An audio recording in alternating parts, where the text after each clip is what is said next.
त्वचेचे प्रकार असतात, या सगळ्यांनी वेगवेगळ्या पद्धतीच्या सवयी बाळगल्या पाहिजेत का? हो. ऑइली स्किनला पहिल्यांदा 3च मेन सवयी लक्षात ठेवा की तुम्ही चेहरा कसा धुवायचा आहे, चेहरा कसा प्रोटेक्ट करायचा आहे आणि आपल्या आत असणारं मॉइश्चर कसं बाहेर येऊ नये म्हणून काय लावायचं.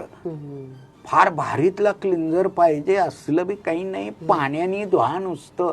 अगदी ॲक्नी आहे, सॅलिसिलिक फेस क्लिन्झर वापरा किंवा सिंपल साधा सेन्सिटिव्ह स्किन असेल तर साधे क्लिन्झर्स असतात. माइल्ड एकदम. कॉम्बिनेशन स्किन असेल तर तुम्हाला जिथं ऑइली आहे तिथंच फेस वॉश आणि हे तो तेवढ्या ठिकाणी लावा, उरलेल्या ठिकाणी काही लावू नका, पाण्याने नुसतं धुवा. ड्राय स्किन असेल तर अगदी वेगळा क्लिन्झर वापरा. मॉइश्चराइज स्किन करा, पण हायड्रेट करा.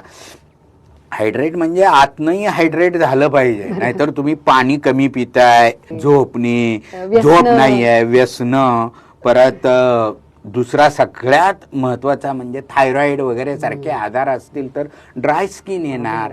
आता मला तुम्हाला विचारायचं आहे डॉक्टर, की खाण्यातून अशा कोणत्या गोष्टी आहेत की ज्याच्यामुळे कमाल स्किन होणार आहे?